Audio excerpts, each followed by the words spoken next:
What's going on, people? It's your boy CK. We're back with another game review for the New York Knicks. Now, again, there's no face cam today. I am so sorry. In case you guys didn't know, last night Star Wars came out, so therefore I was not able to record any face cam, but we're still going to hit these highlights because I did watch the game before I partaked in any Star Wars of any Let's get into the game against the Nets. Here we are in Brooklyn, or should I say Madison Square Garden number 2, because there were a lot of Knicks fans. Like, it just felt like a MSG like atmosphere with this game. But we're going into it. When we had KP in the first half, that turnover was drawn by Rondé Hollis-Jefferson, who played a solid game.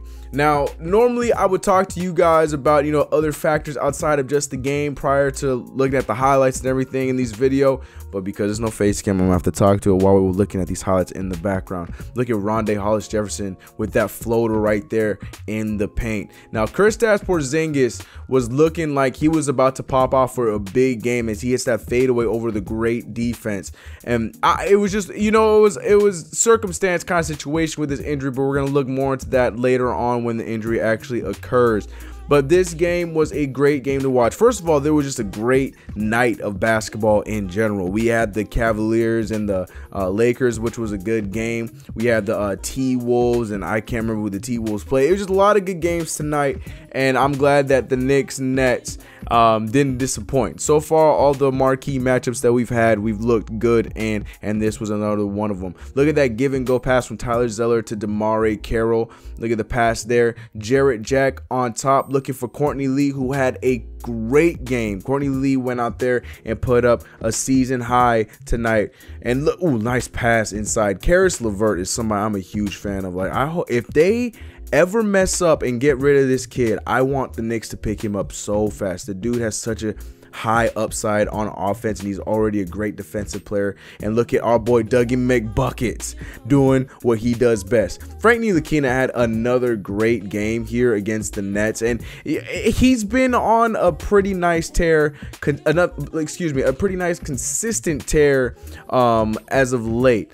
But yes, as we saw, that Courtney Lee had 27 points tonight, which was a season high for him, not a career high. I mean, we've seen Courtney Lee put in some buckets before. Now, moving on to the second quarter, you see my boy Michael Beasley getting in the game, and with that nice, easy layup, Bees dropped 15 points tonight after an okay performance last game. Like, I know he had the 13 points total, but it all came in the fourth quarter. But Beasley was back to doing Beasley things. And Spencer Dinwiddie, another player that I feel is very underrated, and I think because of the situation that he's in Brooklyn with D'Angelo Russell going down, and what's our boy's name, Jeremy Lin going down. We saw Spencer Dinwiddie at his finest tonight when he dropped 26 points. He had 7 boards and 7 assists. That's solid stats out of a starting point guard. I was a little bummed though. I really was hoping to see some Jahlil Okafor, but I know Kenny Atkinson is that kind of coach. He's really old school,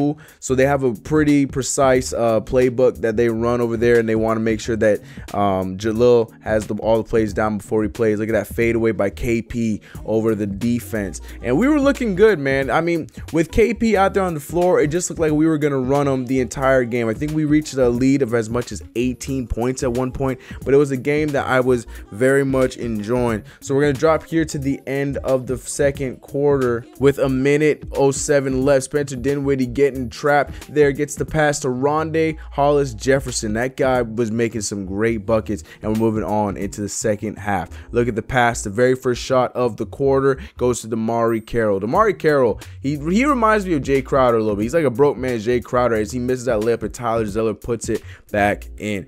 But the Knicks were going to have to do without Kristaps Porzingis, as you could see his knee was bothering him a little bit here into this third quarter. But it was but it was okay as we were able to move on. Now here we are without Kristaps Porzingis. Courtney Lee driving down the lane with the nice pass to our boy Michael Beasley. We have a 7-point lead, and I gotta say, to see Enes Kanter playing as many minutes as Kanter has been, and we know that he's still not even 100%, you gotta take your hat off to that guy, man. I mean, he's a great player, and he's a great asset to our team as far as winning is concerned. Look at Allen Crabbe off the screen with the nice 3 there, and the Nets were rolling. DeMarre Carroll getting it to the wide open Spencer Dinwiddie. Not great defense there by Michael Beasley. I see y'all out there in the comments, but Courtney Lee bounced pass to Enes Kanter, who also had himself a pretty solid game with 13 points and 9 rebounds. Now, the Nets are very impressive to watch. Every now and then I'll give them a little shout out from episode to episode, talking about how they've been looking pretty solid. We would expect them to be one of the worst teams in the league. When Cavaliers made that trade and got that draft pick, they thought it was going to be an instant lottery pick. But with the way the Nets are playing right now, they're looking like they want to win. Now, they might not get in the playoffs, but I think that they could finish as high up as 9th or 10th, which is still not going to be that great of a pick for the Cavaliers. I mean, yes, it would be lottery, but it won't be the greatest pick. But there's the connection. I like to see Ntilikina getting it over to Michael Beasley. Beasley just scores as if it's just, it's like breathing to him. Look at that shot there off the dribble, and it's just fantastic basketball. There's my boy Karis LeVert getting the pass to the Afro. Jarrett. Now Karis LeVert again making another move, and we get the steal. And you guys want to see defense out of Michael Beasley? He gives you defense, and then he gives us the offense. Michael Beasley, the full complete package, as we have a tie game at 79-79, and the shot, pull up J by DeMarre Carroll, giving the Nets the lead here. Now, Dougie McBuckets, as we've been seeing everything out of him this entire season, he's known as a shooter. We got the defensive Dougie McBuckets, and we got a more aggressive in the paint Dougie McBuckets with us this year. Karis LeVert trying to take it inside, but Kyle Quinn not allowing that. Frank Ntilikina with the beautiful bounce pass for the wide open 3 for our boy Courtney Lee, who again, I will say it again, had 27 points. Look at Rondae Hollis-Jefferson getting that fadeaway jumper over McBuckets. Here, man, Frank Ntilikina is just looking so confident. He's looking so confident and looking so comfortable now. It's like that Laker game was the awakening game, and now I think we can get used to seeing him playing more closing minutes and probably playing more minutes in general, as he played a lot of minutes in this game. He played 27 minutes, which is close to the amount he played against the Laker game, including the overtime. Now, I've been saying it. We've all been saying it. We've all been expecting him to be the starting point guard of this team eventually. A lot of people thinking around All-Star break, as he makes another nice move there. Kyle Quinn cleaning up the shot that he missed, getting it down to Rondae Hollis-Jefferson, who's making another fadeaway shot. Now, he's proven to be a little bit better on offense because he wasn't always the greatest offensive player. But back to Frank Ntilikina, who makes this shot right here. A lot of us are making the predictions that he's going to be a starter at some point this season, and with the way he's been playing these last few games, now this one being a road game, even though it didn't feel like a road game, and look at Ron Baker and Frank Ntilikina in this last final stretch was carrying our defense. Like they were just hounding the other opposing guards. Now look at Spencer Dinwiddie with that move right there ahead of Enes Kanter, who gets the foul. Look at off the screen, gets the 3, no good, but the rebound to DeMarre Carroll making a strong shot there. But back to Ntilikina. I gotta focus on Ntilikina here a little bit, because I feel like we've been getting away from Ntilikina as he drains that 3 right there. The confidence. The one thing that we always heard this entire season is that, he's a good defender. You know what? He can move the ball, but he's not that great of a shooter. I've never understood that, because from the moment we've had Frank Ntilikina, and from the moment he was getting sparse minutes, and he would shoot the ball. Yes, he wasn't aggressive when it came to shooting the ball, but when he shot the ball seemed like it went in more times than not. And there goes my boy Karis LeVert right there hitting that shot.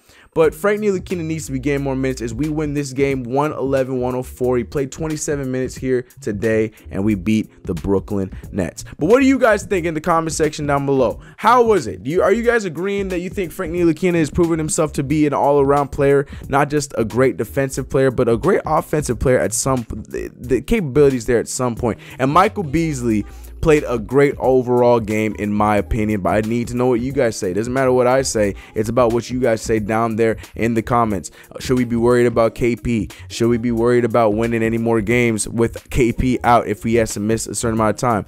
I hope he plays on Saturday because I think we need whatever we can get, because Melo might come out like a bull in a china shop, but we'll see how that goes. But shout out to you guys. Much love, everybody. If you're seeing Star Wars, I recommend it. We can talk about it more if you want to, but I'll talk to you guys again after the game against the Thunder on Saturday. But I'll be talking to you guys on Sunday. Much love, everybody. Be safe, and I'll talk to y'all again in the future.